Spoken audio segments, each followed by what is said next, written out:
Bonjour. Quand on pense à la France, on imagine tout de suite la baguette, le fromage et, bien sûr, le verre de vin. C'est un cliché qui a la vie dure, n'est-ce pas? Mais qu'est-ce qui se cache vraiment derrière cette image d'Épinal? Aujourd'hui, on va regarder les chiffres de plus près et on va voir que la réalité est bien plus complexe et surprenante. Alors la première question qu'on peut se poser, elle est simple. Est-ce que l'alcool, c'est toujours une norme sociale bien ancrée en France? Est-ce que cette tradition est aussi solide qu'on le pense? Eh bien, la réponse, elle est dans ce chiffre. 87%. C'est la part des Français qui consomment de l'alcool au moins de temps en temps. Donc oui, la norme est bien là, c'est un fait. Mais attention, ce chiffre ne dit pas tout, loin de là. Justement, allons creuser un peu ces chiffres. Parce que derrière ce grand 87%, il y a des réalités très différentes. Des habitudes qui sont en train de changer. Et voilà un premier chiffre qui interpelle.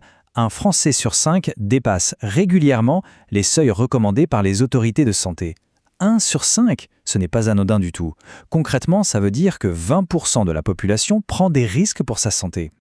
Et ces risques, ils ne sont pas que personnels, individuels. Non, l'impact de l'alcool se ressent à l'échelle de toute la société, avec des conséquences qui peuvent être vraiment dramatiques.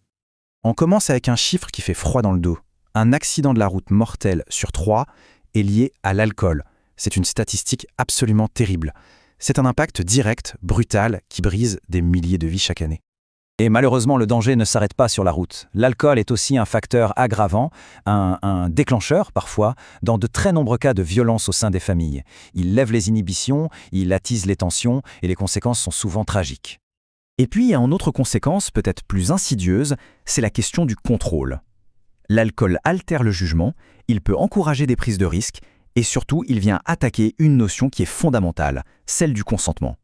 Et quand les limites deviennent floues, le danger n'est jamais très loin. C'est un enjeu majeur. Bon, ce tableau est assez sombre, c'est vrai.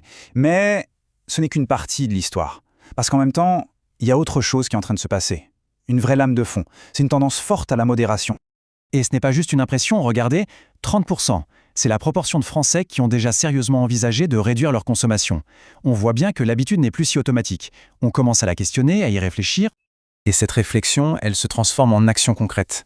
La preuve, un quart des Français a déjà essayé de faire une pause, de tenter un mois sans alcool. Les défis comme le fameux Dry January ne sont plus du tout des trucs de niche, ça commence vraiment à entrer dans les mœurs. En fait, on assiste à un vrai changement de mentalité. Le but n'est plus seulement de boire moins, mais de boire mieux. Il y a une recherche d'alternatives, de boissons sans alcool qui soient vraiment bonnes, qui soient un vrai choix et pas un choix par défaut. Bref, la demande pour de la qualité et de la diversité, elle explose. Et ça, logiquement, ça a un impact direct sur ce qu'on trouve dans les rayons ou à la carte des restaurants. On assiste à une véritable explosion de l'offre de produits sans alcool. Et économiquement, c'est juste spectaculaire. Le marché du sans-alcool connaît une croissance de 20% par an, plus 20%. C'est une croissance fulgurante que beaucoup de secteurs pourraient envier. Ça montre bien que les marques ont compris que la demande est là, elle est massive et elle est là pour durer. Tout ça, ça nous amène à une question finale, et elle est assez passionnante. Est-ce qu'on ne serait pas en train de réinventer la convivialité à la française? Une convivialité où le plaisir de se retrouver, de partager un bon moment, ne passe plus obligatoirement par un verre d'alcool. L'avenir nous le dira évidemment, mais une chose est sûre, les lignes sont en train de bouger. Merci beaucoup d'avoir suivi cette analyse.